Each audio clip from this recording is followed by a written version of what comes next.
નૈમિષારણ્ય નામના સ્થાનમાં, જ્યાં શૌનકાદિ 88,000 ઋષિઓ મળ્યા છે ભેગા. શેની માટે ભેગા થયા છે?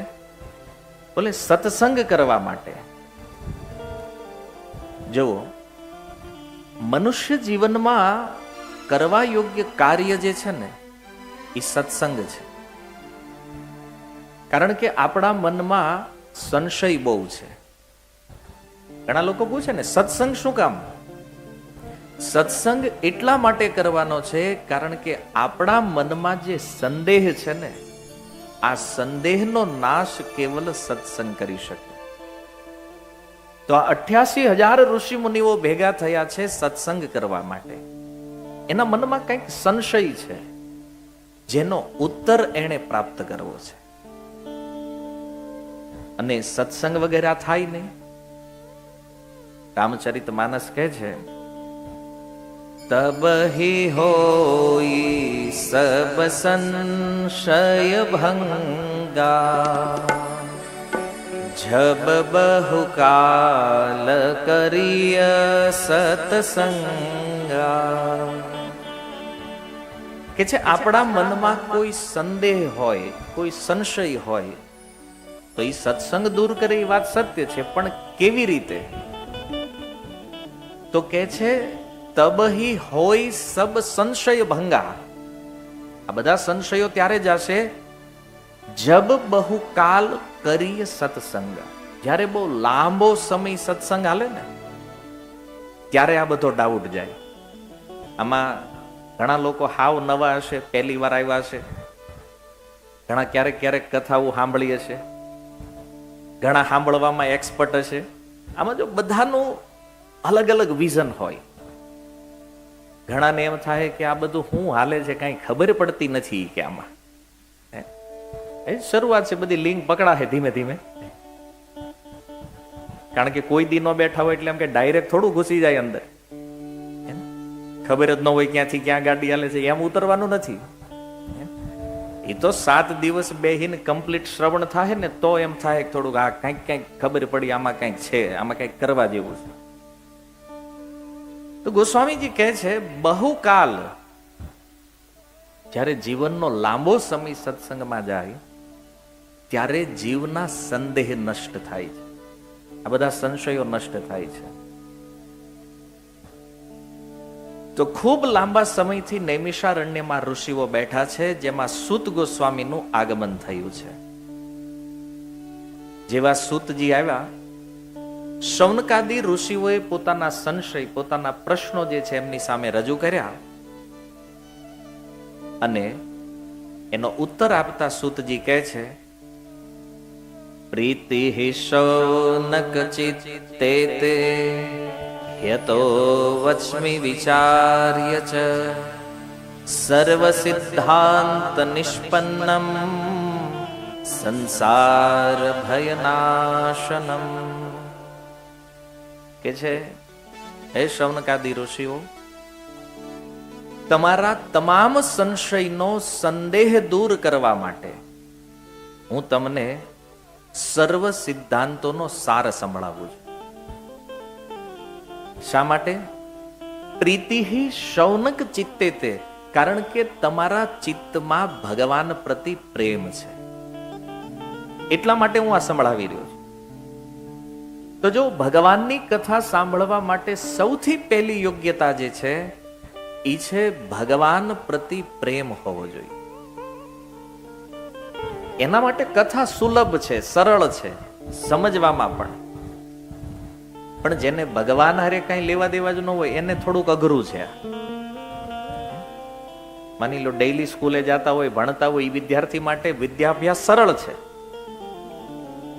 પણ 4-5 વર્ષ ડ્રોપ આઉટ થઈ ગયા હોય ને પછી પાછા મોકલો તો અઘરું પડે ને. એમ આપણે તો બહુ લાંબો સમય થઈ ગયો છે, આ સત્સંગનો ત્યાગ કરી દીધો છે, એટલે થોડુંક અઘરું પડે. પણ જુઓ, સૂતજી કહે છે તમારા હૃદયમાં ભગવાન પ્રતિ પ્રેમ છે, અને એટલા માટે સંસારના ભયનો નાશ કરવા વાળી આ જે કથા છે, આ કથાનો હું તમને શ્રવણ કરાવું છું. અચ્છા, એક પ્રશ્ન થાય, સંસારમાં ભય શું છે? સંસારની અંદર ભય છે જન્મ, મૃત્યુ, જરા અને વ્યાધિ. જન્મ લેવો, વૃદ્ધ થવું, રોગી થવું અને મૃત્યુ પામવું, આ ભય છે. અને આ ભયનો નાશ કરવો હોય તો એના માટે ભગવાનની કથાથી ઉત્તમ સાધન બીજું એ કંઈ નથી. એટલા માટે જો જ્યારે પરીક્ષિત મહારાજને શ્રાપ મળ્યો અને ગંગાજીના તટ ઉપર આવીને બેઠા, સુખદેવ ગોસ્વામી એમને કથા સંભળાવવાનું પ્રારંભ કરે, એ સમયે સ્વર્ગમાંથી દેવતાઓ અમૃત લઈને આવ્યા.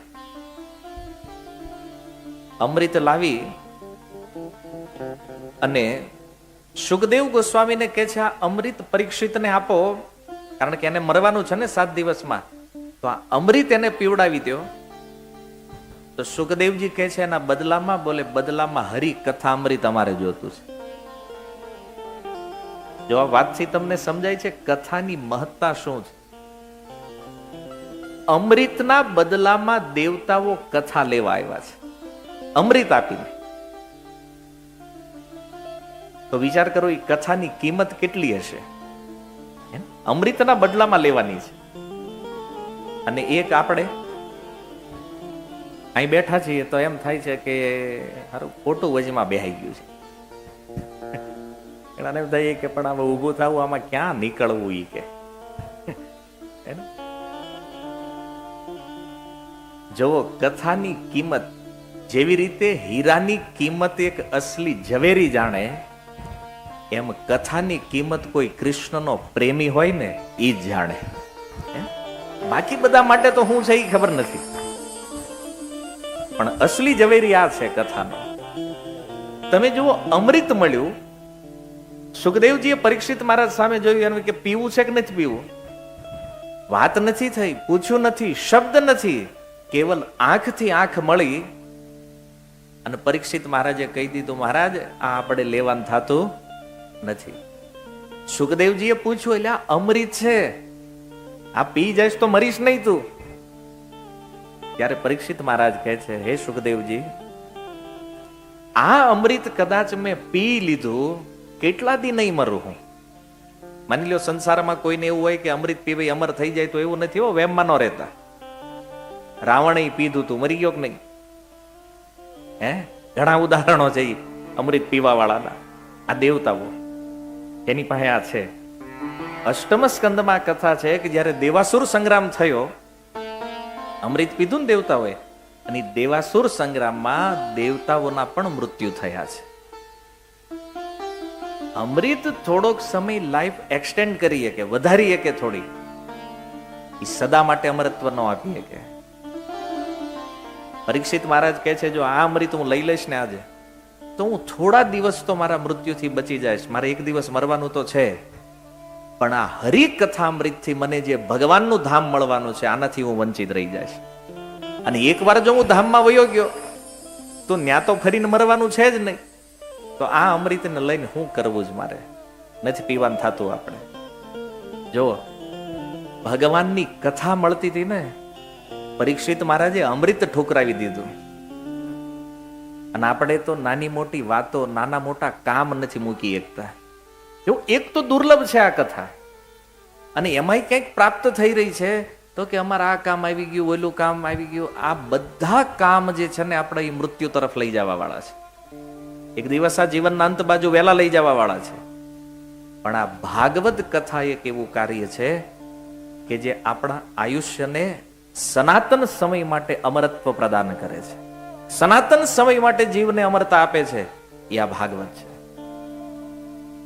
આ પ્રસંગ એટલે પહેલા કહેવામાં આવ્યો છે કે આનાથી આપણને સમજાય કે હરિકથાની કિંમત શું છે. હજી આનાથી વિશેષ જાણવું હોય તો આવો રામાયણની અંદર જુઓ. ભગવાન રામ જયારે સાકેત જઈ રહ્યા હતા, આખી અયોધ્યાને લઈ જવાની હતી, સાકેત ધામ. તો હનુમાનજી મહારાજ તો બેઠા હતા સાઈડમાં. ભગવાન રામે પૂછ્યું, હનુમાન આ બધા તૈયાર થઈ ગયા છે જવા હાટું, તારે નહીં થવું? હનુમાનજી કે પ્રભુ આવું તો છે, પણ મનમાં એક સંશય છે. હું કથા કેટલા વાગે ચાલુ થાય? ન્યાય. ભગવાન રામ કે ન્યા કથા ન હોય તો ન્યા તો હું હોઉં ડાયરેક્ટ. હનુમાનજી કે કથા ન હોય તો આપણે ન્યા આવવાનું થતું નથી. રહી ગયા હંમેશા માટે અહીંયા ના અહીંયા. ભગવાન રામ કે હનુમાન એકલો શું કરીશ અહીંયા તું? એ કે પ્રભુ જ્યાં જ્યાં પણ તમારી કથાઓ થતી હશે ત્યાં જઈ અને હું કથાનું શ્રવણ કરીશ, કથા સાંભળીશ. ભગવાન રામને આશ્ચર્ય થયું કે કથા માટે થઈને તું મારો સંગ ત્યાગ કરીશ.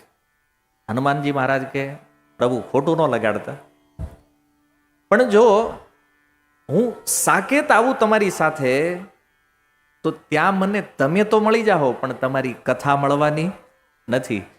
અને આ પૃથ્વી ઉપર જો હું રહીશ તો પ્રભુ અહીંયા મને તમારી કથાય મળશે, અને જ્યાં તમારી કથા હોય ત્યાં પ્રભુ તમે તો હોવ જ. એટલે અહીંયા મારે બેય લાભ છે, એટલે મારે સાકેત આવવું નથી. જો હનુમાનજી મહારાજે ભગવાન રામના સંગનો ત્યાગ કર્યો છે, કથા માટે છે. સાક્ષાત ભગવાન. વિચાર કરો આ કથાની શું મહત્તા છે યાર. એક વ્યક્તિ અમૃત ત્યાગ કરે છે, એક સાક્ષાત ભગવાનને ત્યાગ કરે છે. એટલે મેં પહેલા કીધું કે જે ભગવાનનો પ્રેમી હોય ને એને આની કિંમત સમજે. પ્રેમીઓનું લિસ્ટ તમે ગોતો ને તો એમાં સૌથી શ્રેષ્ઠ ગોપીજન. એ ગોપીઓને પૂછવામાં આવ્યું કે તમને કૃષ્ણમાં આટલો પ્રેમ છે, તો કૃષ્ણ જ્યારે આ વૃંદાવનને છોડી અને મથુરા ગયા છે, જો તમે પ્રેમ એટલો કરો છો તો વિરહમાં પ્રાણ નીકળી જવા જોઈએ. તમારા પ્રાણ, તમે તો જીવતા છો. આ સંસારમાં જોવામાં આવે કોઈ કોઈને બહુ પ્રેમ કરતા હોય ને, અને જો એ પ્રેમી એનાથી વિયોગ થઈ જાય તો ક્યારેક ક્યારેક જે બીજો પક્ષ છે પ્રેમીનો એના પ્રાણ નીકળી જાય. આવી ઘટનાઓ આપણે સમાજમાં જોઈ છે વિરહ ભાવમાં. પણ જુઓ, પ્રાણથી પણ પ્રિય કૃષ્ણ જ્યારે મથુરા ગયા, ગોપીજનો જીવિત છે. શું કામ? ગોપી ગીતમાં વાત એણે કરી. શું કામ જીવિત છીએ અમે?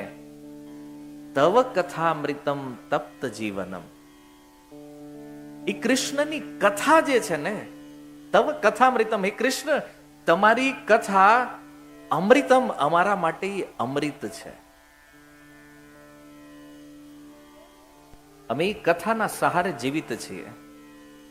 જો એક એક ભક્તોના ચરિત્ર તમે જોશો ને, ચાહે ભાગવત હોય કે અન્યત્ર, ભક્ત ઈ છે જેને ભગવાનની કથામાં પ્રીતિ છે, ભગવાનની કથામાં પ્રેમ છે. પરીક્ષિત મહારાજ તો મહાન ભક્ત છે, એને ભગવદ કથામાં પ્રીતિ છે. ન લીધું અમૃત, એને કીધું નથી જોતું ઉપાડવાને. અને સુખદેવ ગોસ્વામીએ પણ આપ્યું નહીં હરિકથામૃત. શુકમ નત્વા વદન સર્વે સ્વકાર્ય કુશલા સુરાહ કથા સુધામ પ્રયચ્છસ્વ ગૃહીત્વે વસુધામિમા. સુખદેવજી કહે છે કે દેવતાઓ, તમે તમારું કામ કઢાવવામાં એક્સપર્ટ છો, એટલે આ તમારો અમૃત કળશ ઉપાડો અને નીકળો અહીંથી. શું કામ કાઢી મૂક્યા છે? તો જુઓ, એક સુંદર વાત ગોસ્વામીજી કહે છે, સુર નર મુનિ સબકે યહ રીતિ સ્વાર્થ લાગી કરહી સબ પ્રીતિ. બહુ સુંદર ગોસ્વામીજી કહે છે કે સ્વાર્થ એટલે કે પોતાનું કામ કઢાવવામાં જે કુશળ હોય ને એનું એક લિસ્ટ બનાવ્યું ગોસ્વામીજીએ, અને એમાં પહેલા નંબરે કોણ છે ખબર છે? દેવતાઓ. તમને થોડુંક સાંભળવામાં અટપટું લાગશે, પણ તુલસીદાસજી કહે છે સુર નર મુનિ સબકે યહ રીતિ. સુર એટલે કે દેવતાઓ, નર એટલે કે મનુષ્ય, અને મુનિ. તો આ બધાની અંદર એવો સ્વભાવ છે, એવી રીત છે કે સ્વાર્થ માટે બધા પ્રેમ કરે છે. આ તો તમે મનુષ્ય જગતમાં જાણો છો ને, આપણે બધા મનુષ્યો છીએ અને આપણને ખબર છે કે અહીંયા કોઈ કોઈને પ્રેમ કરે છે તો એમાં એનો સ્વાર્થ છે. વાત સત્ય છે કે નથી? તો દેવતાઓ પણ સ્વાર્થ વગર પ્રેમ કરતા નથી. એનો પહેલો સ્વાર્થ છે. હવે એને કથા જોતી છે એટલે બોલ્યું અમૃત દેવા આવ્યા છે. સુખદેવજી કે આ નહીં મળે. કેમ? તો કે તમે ભગત નથી. જો કથાના સાચા અધિકારી ભક્ત છે. ભક્ત એટલે જેને ભગવાનમાં પ્રેમ છે. અને સૂતજીએ કીધું અભક્તાંશ વિજ્ઞાય ન દદોસ કથામૃતમ. દેવતાઓમાં ભક્તિ નથી ભગવાનની એટલે સુખદેવજીએ કીધું તમને કથા નહીં મળે, નીકળો અહીંથી. કેમ? શ્રીમદ ભાગવતી વાર્તા સુરાણામપી સુદુર્લભા. આ દેવતાઓને પણ દુર્લભા જે ભાગવત છે. ધન્યવાદ માનો કે યાદ સુરતમાં બેઠા બેઠા આપણને અહીં પ્રાપ્ત થઈ રહ્યું છે. જો પરીક્ષિત તો પરીક્ષામાં પાસ થઈ ગયા, એને અમૃતની લાલચ મળી પણ એને સ્વીકારી નહીં, એ પાસ થયા. જો અમૃતના બદલામાં દેવતાઓને જે કથા ન મળી ને એ કથા હાવ મફતમાં આપણને અહીં બેઠા બેઠા મળે જ. બોલો આપણે કઈ કરવાનું છે? આમાં જેને પૈસા લગાડવાના હતા એને લગાડ્યા, જેને સેવા કરવાની હતી એને કરી. આપણે ખાલી આવીને બેહવાનું છે અહીં. અને શું કરવાનું છે?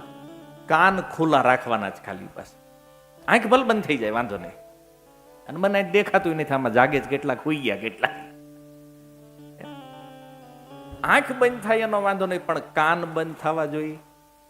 જોકે આમ તો કાનને કઈ તાળું નથી કે આને લોક કરીએ કઈ, પણ નિદ્રા દેવી ક્યારેક ક્યારેક કૃપા કરે ને તો કાન બંધ થઈ જાય. ભલે લોક નથી તો એમાં કઈ જાય નહીં.